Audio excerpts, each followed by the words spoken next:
बिस्मिल्लाहिर्रहमानिर्रहीम। अस्सलाम वालेकुम। गपशप में खुश आमदीद। मैं हूँ फारूक फैसल खान। मैं हूँ मियाँ सुहेल इकबाल। बैटिंग तो अच्छी कर ली जी पाकिस्तान ने। हाँ, बैटिंग तो आज कर ही ली है। कोई आज मिडिल ऑर्डर ने थोड़ी सी कसर निकाल ही दी है। तो आज तो श्रीलंका वाले दुआ मांग रहे होंगे कि वो बारिश हो जाए।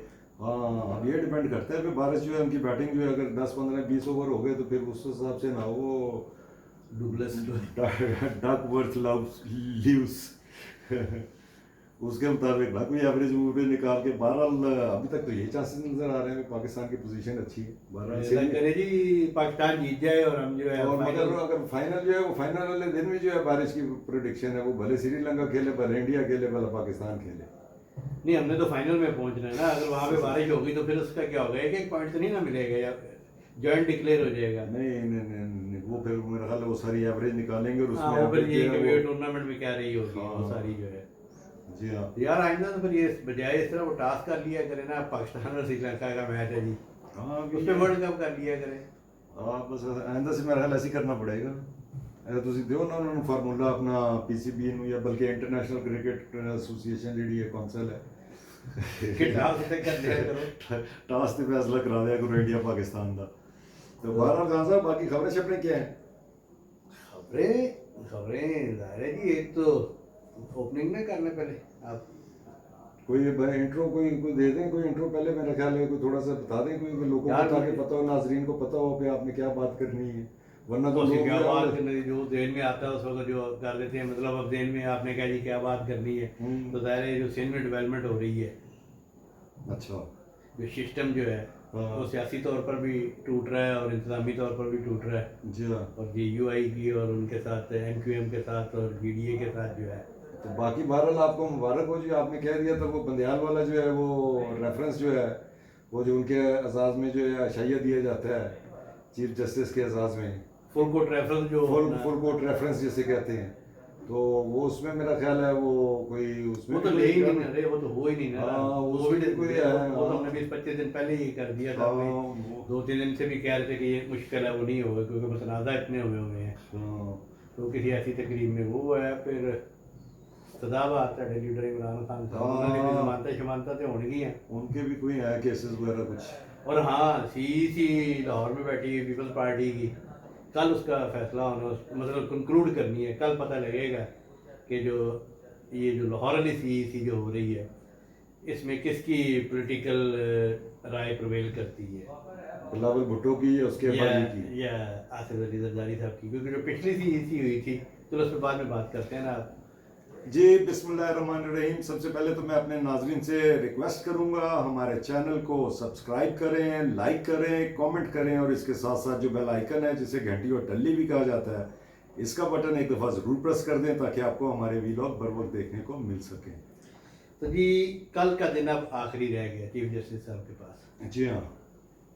तो आफ्टर रिटायरमेंट जो है फुल कोर्ट रेफरेंस होता है, जिसमें बार काउंसिल्स भी होती हैं और तमाम जो जजेस है भी। सुप्रीम कोर्ट के तमाम जजेस भी होते हैं, बार काउंसिल्स भी होती हैं। जी हाँ, तो एक बड़ा प्रेस्टिजियस ये चीज़ है। जाने वाले चीफ जस्टिस के एजाज में होते हैं, जी नए हाँ। चीफ जस्टिस भी होते हैं। वैसे तो हर रिटायर होने वाले हाँ। के लिए होता है वो। हाँ, करते हैं जो क्योंकि भी- बहुत बड़ा एजाज है ना कि आप एजाज है। वहाँ से आप रुखसत हो रहे हैं। हाँ। लेकिन वो चूँकि मुतनाज़ा थे हम्म, और उसी तकरीब में आने वाले चीफ जस्टिस ने भी होना था। जी हाँ। लेकिन अब वहाँ पे सारी तकरीर करते हैं, उसमें जो आउटगोइंग चीफ जस्टिस है वो भी तकरीर करता है, जो आने वाला चीफ जस्टिस है वो भी तकरीर करता है, बार काउंसिल्स के जो नुमाइंदे हैं वो भी तकरीर करते हैं।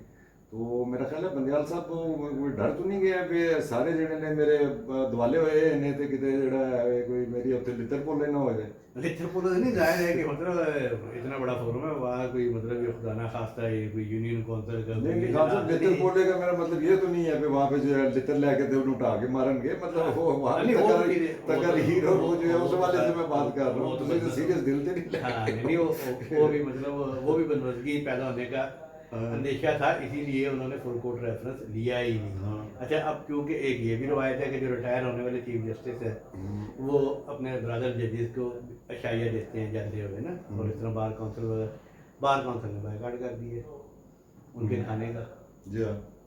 किसी नहीं आते थे खाने थे। हाँ, तो वो फुल कोर्ट रेफरेंस नहीं ले रहे थे। हाँ, तो वो ठीक किया उन्होंने।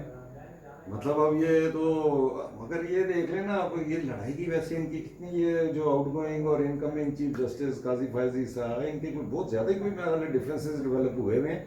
देखिए कल जो तकरीब हुई थी, जो एक और कोई बार कौंसिल ने किसी ने की हुई थी चीफ जस्टिस के एजाज़ में, तो वहाँ पे मेरे ख्याल तमाम जजेस आए हुए थे, काजी फायजी सर नहीं आए थे।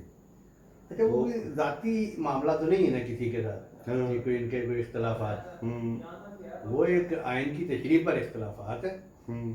और बहुत सवीर इख्तलाफात है, और वो इस तरह के इख्तलाफात है कि एक दूसरे की नीयत पर भी मतलब वो क्या सिर्फ काजी फायजी से कोई इख्तलाफात हैं और किसी जज को नहीं है चीफ जस्टिस से इख्तलाफात। अच्छा, इसमें हर शख्स की अपनी शख्सियत है ना, कि वो कितना रिएक्ट करता है, कैसे रिएक्ट करता है, क्या तरीका कार इख्तियार करता है। लेकिन काजी फायजी साहब साथ तो ये पर्सनल हुए थे ना, जिस तरीके से उनके ब्रदर जजेस ने और उनके सीनियर्स ने उन्हें रिडिक्यूल किया है? हाँ, वो तो उनके खिलाफ वो रेफरेंस अपना ला के और उनकी एहलिया को जनाब वो एक दफ्तर से दूसरे अदालतों दफ्तर में, में जो है चक्कर लगवाना, हम्म। तो वो तो फिर बनता ही है ना जी। ते हम यही कह सकते हैं जी, बहुत बेआबरू हो के तेरे कुंजे से हम निकले, यही हो सकता है। मतलब ठीक है, आप रिटायर हो ऐसे ही गए, हो रहा है। बाकी रिटायरमेंट तो वैसे बहरहाल, अब रिटायरमेंट या रिटायर हो गया या नहीं हुआ, वो जो कुछ उसके बारे में रिटायरमेंट से पहले कहा जाता रहा, वही चीज़ें फिर वही रिपीट हुई। और तो कुछ भी जो गल नहीं निकलनी चाहिए, अनलेस कि उसको किसी केस में आप साबित करें जी भी इसने ये किया, गलत किया, ये किया, कोई उसको अकाउंटेबल ठहराए।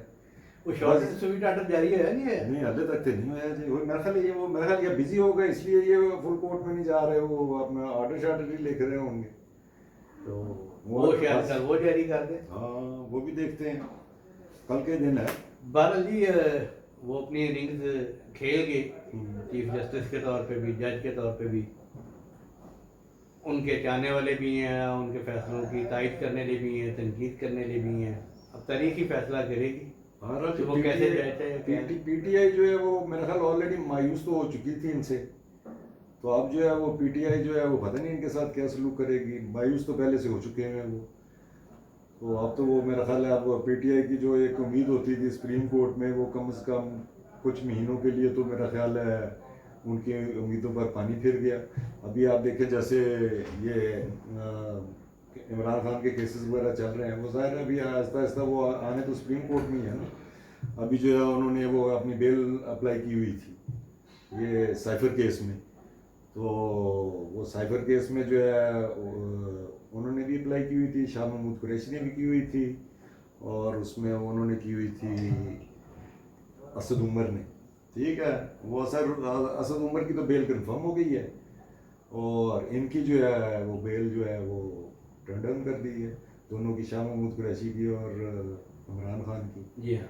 तो वो जो है वो अब केस जो है उसके बाद मेरा ख्याल है वो हाई कोर्ट में जाएंगे ना। कानून अंदर नहीं होता, कानून काढ़ा होता है। एक कानून कोई नजर आ रहा है। हाई कोर्ट में जो है वो बैठे हैं, आगे जो है चीफ जस्टिस है, उन पे भी इनको इतराज आता है पीटीआई वालों को। तो गेम थे एंड थे फिर सुप्रीम कोर्ट से जानी है, जितने भी घूम फिर के जानी है। जी हाँ।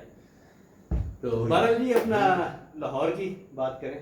हाँ जी, लाहौर में पीपल्स जो है पार्टी बड़ा की अपना सेंट्रल एग्जीक्यूटिव बैठकें लगी कमेटी। हुई हैं जी। पीपल्स पार्टी की भी सेंट्रल एग्जीक्यूटिव कमेटी की मीटिंग हो रही है। उधर वो नवाज शरीफ की पार्टी की जो है वो सेंट्रल एग्जीक्यूटिव तो नहीं है, वो मेरा ख्याल है जो इनके टिकट होल्डर है, और जो अपना इनके जो मेंबर पार्लियामेंट थे जो पिछले वो सारा मुतलक करना शुरू कर दिया ना, डेट आ गई है ना उनके उन्होंने लीडर की। तैयारी शुरू कर दी है अपना उनको रिसीव करने की।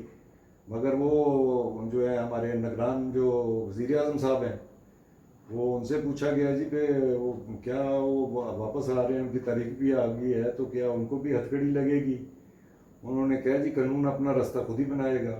जी हाँ। तो वो जो है उन्होंने कहा जी हमारा तो इसके साथ कोई तल्लक नहीं है, हम तो इलेक्शन कराने आए हैं, अदारे अपने सिस्टम के मुताबिक चल रहे होते हैं। तो अगर सिस्टम में जो है उनके नसीब में हथकड़ी लगना हुई तो वो फिर उनको हथकड़ी भी लग जाएगी।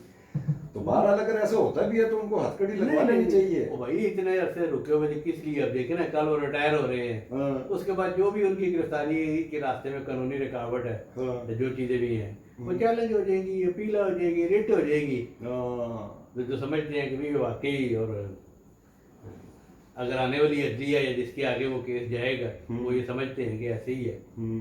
तो फिर आ जाएंगे। लेकिन असल चीज़ तो है ना जी, पीपल्स पार्टी की सेंट्रल एग्जीक्यूटिव कमेटी का इजलास, क्योंकि जो आखिरी इजलास हुआ था उसमें सेंट्रल एग्जीक्यूटिव कमेटी का कहना था कि जी 90 रोज़ के अंदर इंतखाबात कराए जाएँ। और जाहिर है कि जरदारी साहब जो हैं वो शरीक चेयरपर्सन है, चेयरमैन है। अब उन्होंने जो है अपनी राय से, बिलावल साहब ने जो है वो रेस पे पाँव रखा हुआ है कि 90 रोज़ में कराए जाएँ, 90 रोज़ पे कराए जाएँ, और साहबा की तादियों को लताड़ भी गए हैं। लेकिन जरदारी साहब ने कहा नहीं जी, वो अपना इलेक्शन कमीशन जो है उसका काम है हल्का बंदियों के बाद। तो उससे 3-4 दिन से बड़ा जो है ना एक कि शायद कोई दराड़ पैदा हुई है, सियासी इख्तलाफ है, और उसमें बिलावल ने वादे कर दिया था कि जो अब्बा जी हैं ना घर के विच ने, तो बाकी हम जो है सेंट्रल एग्जीक्यूटिव कमेटी के अक्सरियत के फैसले को मानते हैं। और उससे अच्छा, अब कल पता लगेगा, देखिए ना, करारदाद तो देनी है ना सीईसी ने जी हाँ, कि अब क्या कहेगी, 90 दिन में कराए जाएं या हल्का बंदियों के बाद हाँ कराए जी। जाएं। खान साहब, आपने वो उस वक्त वो इनकी वो बीच में दरमियान में वो शाजिया मरी और जो पीपल्स पार्टी की हैं बड़ी सीनियर रुकन है वो, और उनके साथ और साथी भी थे, और वो जो कोई मीडिया को ब्रीफ कर रहे थे, तो उससे तो अंदाज़ा हो रहा था। एक तो वो सदर को जो है सदर ने ये जो खदशात लिखा है उस पर वो ज़रा काफ़ी अपना भरमी का इजहार कर रहे थे कि कौन बेगानी शादी में पता नहीं कौन दमाना, ठीक है। तो उनके मौक़िफ़ की हिमायत कर रहे हैं ना 90 दिन अली की, है सदर तो वही 90 दिन अली हिसाब में तारीख दे रहे हैं ना। हाँ, नहीं मगर वो देखे ना, ये आप उनकी वो सीईसी की मीटिंग के दरमियान में उस दौरान ही उन्होंने आके बाहर ब्रीफिंग दी है आज के सेशन के बाद। सही है। तो वो तो उनका वो लग रहा है, और फिर वो अपना कह रही थी पे